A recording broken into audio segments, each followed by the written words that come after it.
se decidió una rebaja arancelaria, que a mi juicio, en principio no necesariamente uno debe estar en desacuerdo, pero esas decisiones arancelarias que las que se tomaban en el pasado, en la época teníamos un mayor nivel de protección, durante las épocas de auge de divisas, para gastar divisas, tienen mucho menos racionalidad hoy. ¿Por qué? Porque tenemos una estructura arancelaria relativamente baja y esta reforma arancelaria lo que hizo fue afectar sectores que más bien son sectores muy promisorios en términos de diversificación productiva de Colombia. O sea, sectores, por ejemplo, de industria metalmecánica, que son muy promisorios. Entonces yo creo que dentro de una estructura que es muy racional, yo como en el pasado, en alguna reencarnación anterior, tuve largas horas dedicadas al diseño de la estructura arancelaria colombiana hoy, debo decir, esa estructura es lógica, no la destruyan, porque no tiene ningún sentido por motivos coyunturales cambiar una estructura arancelaria que es muy lógica y que le da obviamente un mayor incentivo, una protección muy moderada por lo demás a ciertas ramas que ahora, en vez de tener protección del 15%, por motivos coyunturales se redujo al 5%. Y realmente hay una parte importante del sector metalmecánico que está preocupada por esa medida. Yo creo que lo que se ha hecho es poco en el caso del Banco de la República y me parece a mí que es relativamente inconveniente en el caso de las medidas arancelarias que se adoptaron. Entonces, ¿qué se puede hacer? Primero, en el caso del Banco de la República, yo diría, primero, un compromiso claro. O sea, una conciencia de que ellos, como la autoridad cambiaria de Colombia, tienen un compromiso por tener una tasa de cambio más competitiva y más estable. Las dos cosas. ¿Ok? Y no han logrado sus objetivos. Digamos, la tasa de cambio de Colombia es con la de Brasil la más inestable de América Latina, sobre eso, y una de las más inestables del mundo, de los últimos, desde el año 2003 en adelante. Por lo tanto, digamos, aquí hay una función importante. El Banco de la República no ha tomado esto como uno de sus objetivos y creo yo que ahí está parte importante del problema. ¿Y qué se puede hacer? El banco puede hacer dos tipos de acciones y una en conjunto con el gobierno. Pero pueden hacer intervenciones en mayor escala. Y a mi juicio debe hacerlo como lo hacen los peruanos, que es el caso más exitoso en América Latina en esta materia, que es intervenciones no anunciadas, en la escala que sea necesaria, para lograr realmente suavizar la tendencia de los tipos de cambio de manera sustancial. Esa diría yo que es mi primera recomendación. Los 20 millones de dólares son francamente insuficientes, como ya lo se han demostrado en la práctica. Segundo, se pueden adoptar las medidas que en el pasado se adoptaban en Colombia. Colombia es uno de los países que ha sido más activo en regulación de las entradas de capital. Digamos, en los años 90 esa función se ejerció en gran escala, incluso con el Banco de la República ya autónomo. En el 2006 se volvieron a tomar unas medidas sobre esta materia. Creo que se pueden hacer medidas e incluso se pueden mejorar. Yo diría, lo mínimo que se debe hacer es restablecer el encaje al financiamiento externo, que Colombia fue uno de los líderes en esa materia y debe restablecerlo. Más aún, yo creo que se puede cambiar la naturaleza de ese encaje y en vez de hacerlo sobre los flujos, sobre las entradas netas de capital, hacerlo sobre los saldos de los pasivos en moneda extranjera de los distintos agentes económicos. O sea,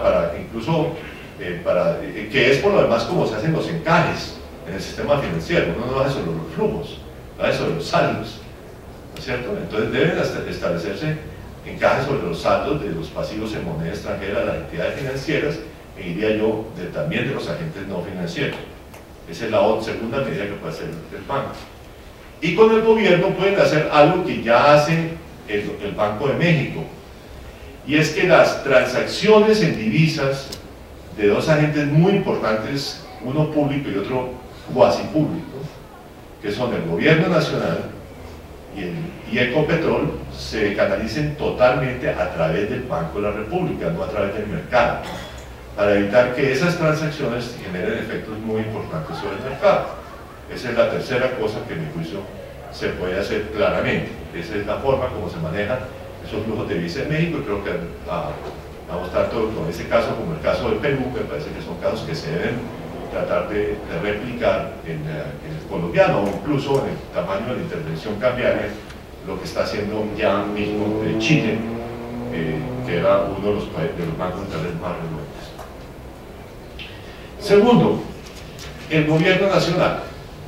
¿Qué puede hacer el gobierno nacional? Primero, debe, a mi juicio, al igual que con Ecopetrol, no endeudarse en moneda en el exterior para gastos en moneda nacional. O sea, digamos, uno diría, bueno, incluso diría, de pronto es muy conveniente que se endeuden internamente también para gastos en moneda extranjera, por ejemplo, para el pago de la deuda externa, porque contribuye también así a, digamos, a reducir la oferta de divisas.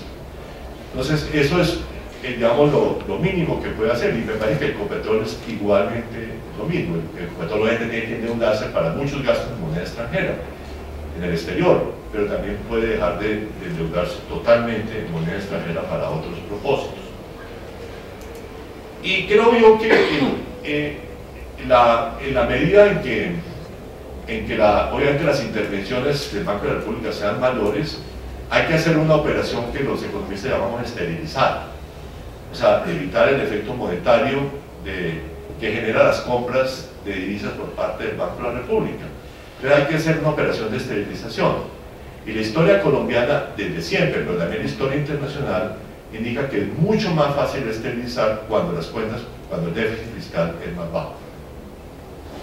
Porque digamos, el gobierno nacional puede contribuir así a reducir, digamos, a hacerle, incluso a contribuir a la esterilización de la acumulación de divisas.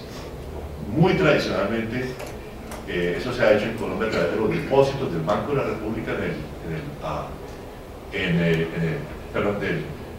los depósitos del Gobierno Nacional y del Banco de la República, digamos, como una forma, digamos, de esterilizar parte de las entradas de capital. Eso es lo que puede hacer el gobierno.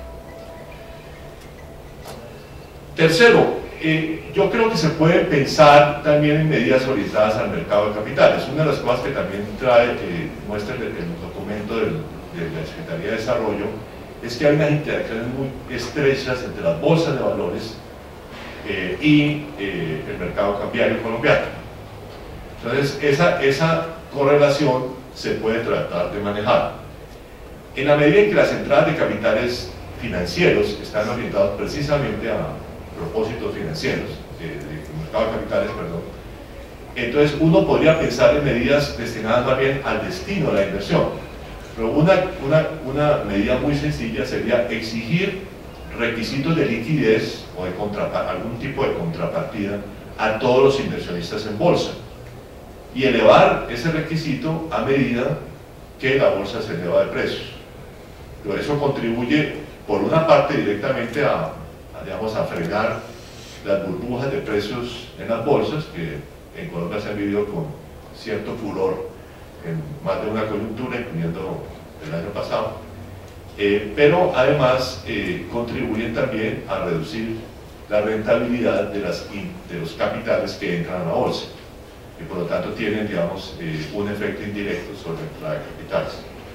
Es un tercer medida de regulación financiera que me parece que podría. Y cuarto, y por último, la medida más atrevida que yo me he atrevido a hacer, que he hecho, digamos, en estos debates, que tiene que ver con el sector minero. La historia de todos los países, yo vengo de Venezuela, precisamente ayer estuve sentado hablando con un gran historiador económico venezolano, un par de horas sobre la historia venezolana, sobre por qué, digamos, Venezuela, un país rico en petróleo, tiene ya 30 años de crisis económica, digamos, ¿no? Es un tema realmente importante, y, o sea, ¿por qué? Y en el fondo la respuesta es que cuando uno tiene una ventaja comparativa muy fuerte en minería o en un producto agrícola, para crecer y diversificar productivamente, tiene que reducir la rentabilidad de ese sector, porque de otra manera es muy difícil garantizar que los recursos productivos se vayan a los sectores nuevos digamos, que fomentan el crecimiento económico. En Colombia, de hecho, lo hicimos con el café durante, no sé, medio siglo. Aquí en Colombia el café se le hizo tributar, y eso fue lo que permitió mantener un tipo de cambio más competitivo de los otros sectores productivos, que por lo tanto, digamos, fueron el cimiento de los sectores industriales, agrícolas, que fueron el cimiento del crecimiento económico colombiano. Y algo de estilo no ocurrió en Venezuela en el fondo, por motivos que no es del caso, digamos, analizar aquí. Yo creo que uno puede decir, bueno, el fracaso venezolano está precisamente que nunca logró desarrollar sectores alternativos al petróleo como sectores realmente dinámicos de su economía, cosa que sí logramos hacer nosotros. Entonces la amenaza de un boom minero en esta materia es enorme. Y yo por eso me he atrevido a proponer que parte del arsenal de soluciones tiene que ser un impuesto a las exportaciones mineras. Como, digamos, en cierto sentido, replicando lo que hacíamos con el café en el pasado. Y eso se puede hacer de dos maneras: o un impuesto explícito, como también lo teníamos, el impuesto al valor en las exportaciones de café que tuvimos en Colombia durante mucho tiempo, o hacerlo a través de un sistema de retenciones. ¿No es cierto? ¿Cómo es mi sistema de retenciones? El sistema de retenciones funcionaría así, digamos, uno le pone un rango de precio a cada producto minero, ¿no es cierto? Y dice, bueno, por encima del máximo usted tiene que ahorrar en un fondo que vamos a mantener en el exterior el 80% de ese excedente, o el 90%. ¿Ok? Y en contrapartida le damos un título del Banco de la República a largo plazo a una tasa de interés baja, como es equivalente a las inversiones de ese fondo de estabilización. Es un fondo de estabilización similar al que teníamos como el Fondo Nacional del Café, digamos, donde está la plata, en el café estaba la plata de los cafeteros, y eventualmente se le retornaba cuando el precio era bajo. Entonces digo, hagamos lo mismo con los productos mineros. Digamos, forcémosles a hacer un ahorro, mantenemos ese ahorro en el exterior para que no presionen el mercado de divisas colombianos, y si el precio eventualmente baja, entonces se le regresará parte de la plata, digamos, pagándole estos bonos que le ha dado el Banco de la República por estas retenciones que se le han hecho. Entonces, digamos, una de esas dos modalidades me parece a mí que serían enormemente benéficas para Colombia. Creo que es lo que corresponde, digamos, para manejar la riqueza minera, sin que la riqueza minera no genere los perjuicios que nos puede generar a través del efecto indirecto adverso que puede tener con otras actividades, particularmente con actividades exportadoras y actividades que compiten con las importaciones. Entonces, esas son mis 4 paquetes de medidas que demuestran que sí se puede hacer muchísimo más en esta materia. Muchas gracias.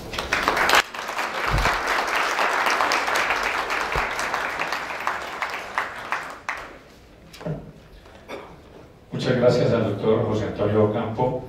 Invitamos a los diferentes panelistas al estrado y, por favor, al doctor Ferrari, la doctora Cabelares, el doctor Javier Díaz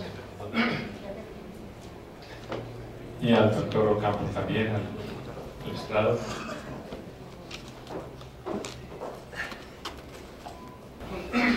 Vamos a hacer el panel.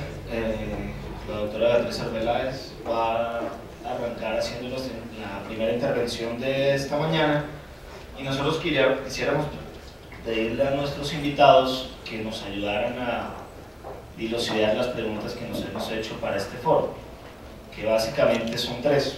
Primero, ¿qué esperar con relación al comportamiento de la tasa de cambio en el 2011? ¿Qué cabría esperar? Segundo, si ese comportamiento y esa clase que nos acaba de dar el doctor Ocampo, menos mal este foro lo estamos grabando y estará colgado en la página, creo que a mucha gente le puede interesar esas recomendaciones, ojalá las escucharan. Pero nos preocupa, digamos, sabemos que es un problema a nivel nacional. La segunda pregunta que tenemos es si nosotros deberíamos estar haciendo este evento, si eso debería ser una preocupación de la administración distrital hablar sobre los temas que de pronto no le competen, pero lo afectan.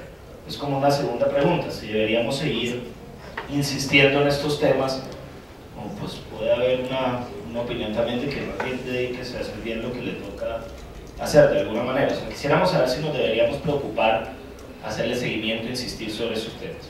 Y tercero, pues ahondar un poco en las recomendaciones del profesor Ocampo y preguntarnos qué podríamos en dado caso hacer. Creo que estas son las tres preguntas. Tenemos cada uno 15 minutos y entonces, doctora Beatriz, muchas gracias y tiene usted el uso de la palabra.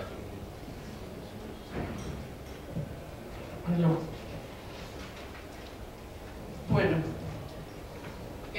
yo pues básicamente tengo como una presentación un poco pues a raíz de la invitación que muy amablemente me extendió la Secretaría de Desarrollo Económico, y pues cuando se me invitó en calidad de panelista, un poco la consideración pues que yo tuve al respecto y el diálogo con Mariela era un poco precisamente alrededor de lo que planteó el doctor José Antonio Ocampo, en el sentido de que si bien obviamente a Bogotá y pues a todos los actores de la economía nacional el tema de la revaluación y de lo que está pasando en los mercados internacionales pues nos afecta directamente, básicamente las medidas que se tienen que generar para digamos contrarrestar el tema de la revaluación son medidas de tipo macroeconómico, es decir, que se salen del ámbito puramente, digamos, regional, en el sentido de que pues la administración distrital pues no es un directo actor en el diálogo, digamos, de política macroeconómica, digamos, fiscal y monetaria y cambiaria. En ese sentido, digamos, considero pues que la acción de nosotros es mucho más, si se quiere, de carácter más microeconómico, en el sentido de qué es lo que nos corresponde hacer como administración distrital. Y un poco pues la conclusión, pues adelantándome un poco a la presentación que tengo, pues que voy a hacerla pues un poco rápidamente, porque pues de alguna forma repite algunas de las cosas que ya el doctor José Antonio Ocampo planteó. La conclusión, digamos, de cuál es el ámbito de acción que nosotros como administración distrital tenemos, se refiere más, en primer lugar, pues a que tenemos que hacer acciones tendientes a que se aumente la competitividad relativa de la ciudad, digamos, como tal. Y en ese sentido, pues, las medidas que nosotros pues hemos venido un poco evaluando son medidas que tienden a promover exactamente el aumento de la competitividad, y desde el punto de vista ya particular pues de la Secretaría Distrital, sin perjuicio de que toda la administración distrital en todas sus secretarías pues tiene que coordinar medidas tendientes a aumentar la competitividad de la ciudad, pues en relación con el ámbito particular que le corresponde a la Secretaría Distrital de Hacienda, pues nosotros, o más bien pues la administración anterior, pues dado que yo llevo muy poquito en el cargo, que contenía esos incentivos precisamente para generar empleo en ciertos sectores que considerábamos que podían darle un valor agregado importante a la economía de Bogotá, en el sentido de generar precisamente atracción de capital humano altamente calificado, o mejor dicho, atracción de capital humano en relación con lo que se está generando, pues, de generación de nuevos profesionales, y fundamentalmente pensando en actividades que generen un alto valor agregado, como todo el proceso, digamos, de outsourcing, que son actividades igualmente que se han promovido, por ejemplo, por parte de Costa Rica. Entonces son como esas las medidas que a nosotros nos competen, que son más, si se quiere, tipo un poco más microeconómico, sin perjuicio de que, como lo dijo el doctor José Antonio Campo, pues los actores involucrados dentro de la ciudad pues tienen un diálogo importante en el concierto del gobierno nacional y pues con los actores que los directores de la Junta del Banco de la República, pues que son realmente los que tienen que intervenir para controlar el efecto que la reevaluación o que la volatilidad de la tasa de cambio pueda tener en la economía en general. Y digamos, a nosotros nuevamente como administración distrital nos compete es realmente tratar de promover la competitividad relativa de la ciudad y generar, digamos, incentivos de tipo microeconómico precisamente tendientes a que las empresas que están localizadas en el distrito también promuevan, digamos, procesos de innovación que son muy importantes para esa generación de la competitividad.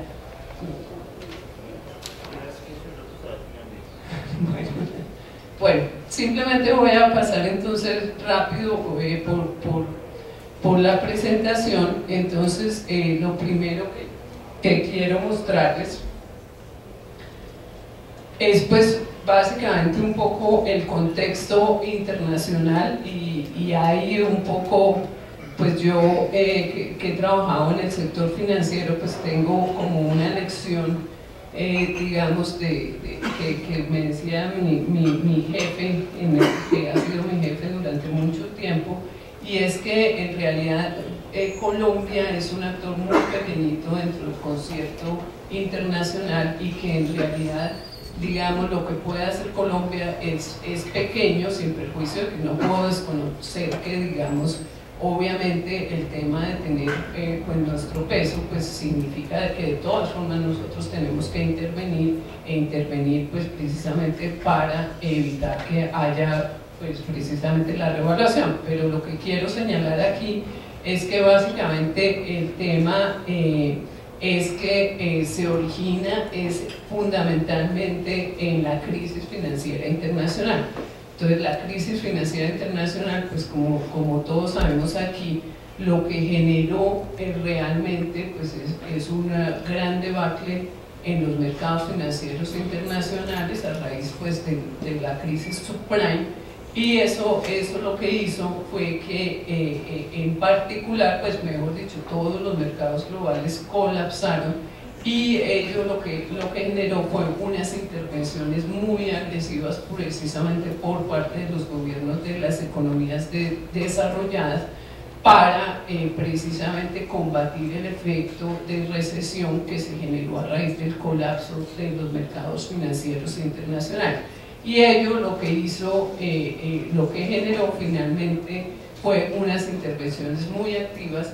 Y esas intervenciones muy activas generaron que en particular pues hubiera intervenciones de orden monetario pues tendientes no solo digamos a colaborar o a coadyuvar pues en los mercados del sector real, sino adicionalmente la intervención que se generó para salvar pues todos los bancos que digamos colapsaron en el 2008 en particular. Y eso lo que hizo pues es lo que estamos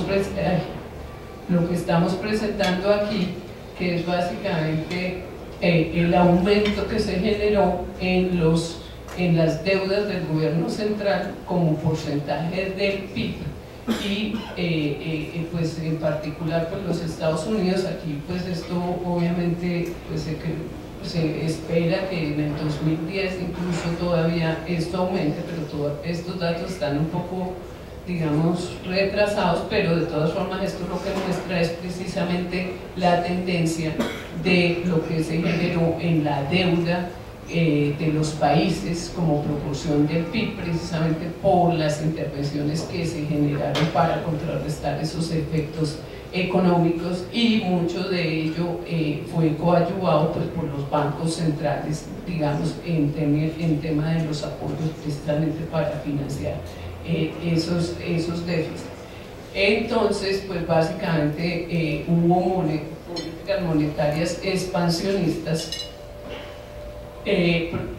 digamos, no solamente política fiscal, sino políticas monetarias y expansionistas, y eso es un poco lo que el doctor José Antonio Campos señaló, que lo que generó en particular por parte del gobierno de los Estados Unidos es que precisamente se muestra en la gráfica que tenemos acá precisamente lo que ha pasado con el dólar.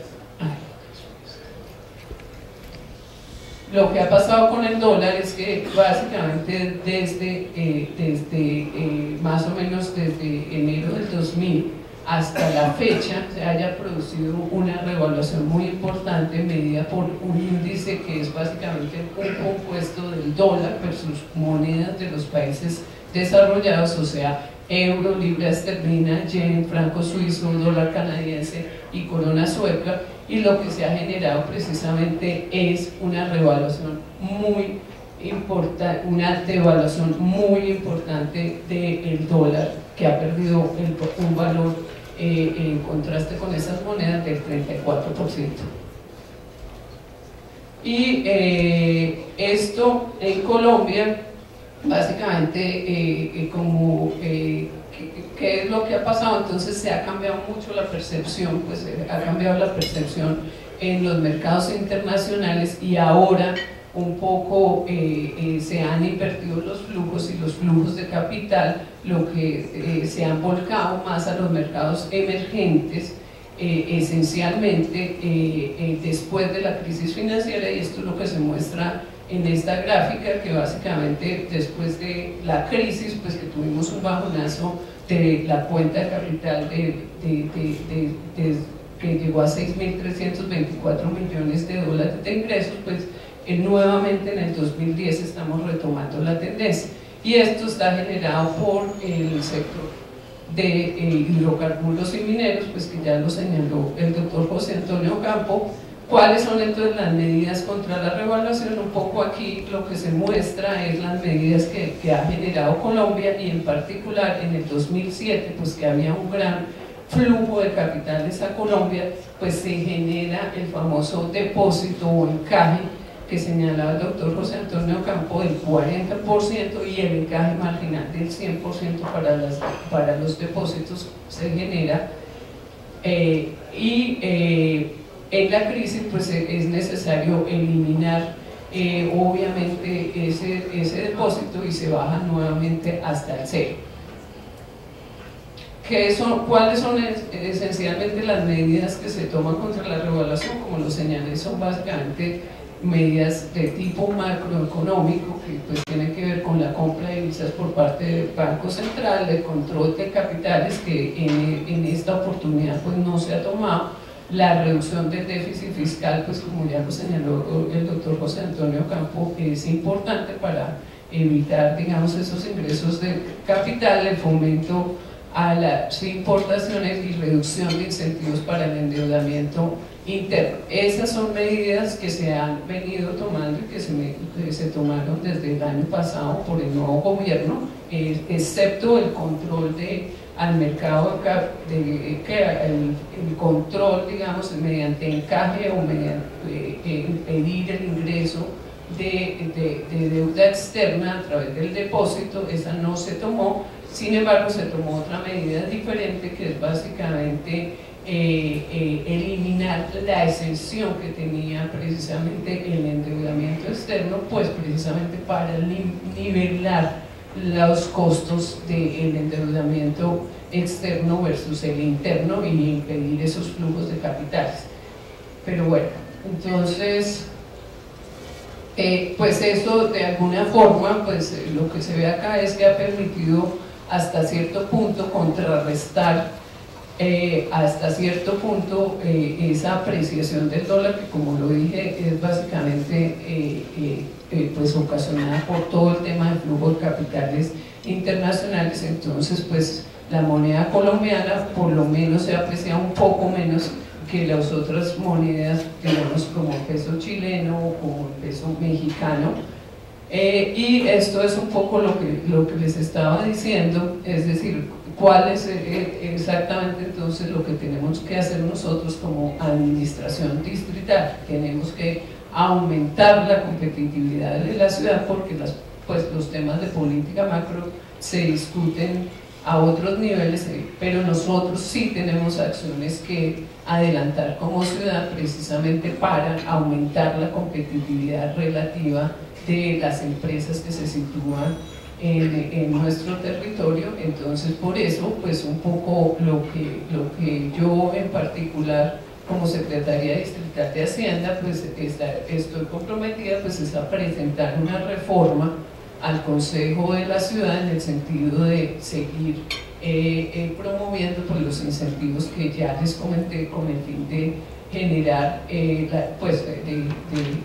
de atraer empleo para unas empresas que consideramos que son importantes en la generación de empleo. Entonces es lo que nosotros estaríamos haciendo en el corto plazo, y pues obviamente el sector privado como tal pues también tiene un papel muy importante en el sentido de pues generar acciones que le permitan también aumentar la competitividad relativa que las empresas tienen en el concierto pues no solo nacional sino en el internacional. Muchas gracias.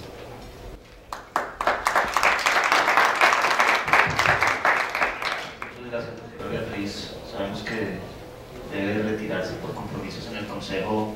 Vamos a invitar al panel a la doctora Laura Ardila, que es la directora de Estudios Fiscales, que nos va a estar acompañando. Y paso a darle la palabra al doctor Javier Díaz, presidente ejecutivo de Anandex, y obviamente uno de los actores que a este tema más le preocupa. Entonces, igualmente, doctor Díaz, le pedimos pues sus apreciaciones y una vez que si nos puede ir comentando también sus apreciaciones con relación a las intervenciones que hasta ahora hemos escuchado, y cuál, nuevamente, reiterar la pregunta, si la ciudad se debe preocupar por estos temas, hacer este tipo de eventos, o qué debería estar haciendo la ciudad, además de lo que puede hacer, como dijo la doctora Beatriz, para aumentar la competitividad. Bueno, muy buenos días. Yo quiero, en primer lugar, darle un agradecimiento a la Secretaría de Desarrollo Económico del Distrito, en particular a la doctora Mariela Barragán, por la invitación que nos formuló para estar en la mañana de hoy, compartir algunas reflexiones en torno a este tema de la revaluación. Igualmente saludar al doctor José Antonio Campo, al doctor César Ferrari y a todos ustedes. Creo que este es un tema que incumbe igualmente a las administraciones territoriales, y por eso saludamos esta iniciativa. Yo no me voy a referir pues, a los orígenes de este fenómeno que estamos viviendo, ya lo señalaba muy claramente el doctor José Antonio Campo. Simplemente quiero recordar una anécdota. Ayer en Anandex, hace unos años, trajimos al profesor Arnold Harberger de la Universidad de Chicago pues, para ver qué podíamos hacer en torno a este fenómeno de la revaluación del peso, que no es nuevo, y el profesor lo que nos dijo es: cuando un producto es abundante se torna barato, y yo lo que veo es que en Colombia lo que abundan son los dólares. Entonces creo que esa lección de primer semestre pues nos ilustra claramente de que este es un fenómeno complejo, porque como lo decía José Antonio, pues buena parte del origen está en la política monetaria de los Estados Unidos, y allí pues poco lo que uno puede hacer para enfrentar esa política. Sin embargo, lo que muestran experiencias de países como Chile, como Perú, es que se puede morigerar el efecto, y creo que se puede también actuar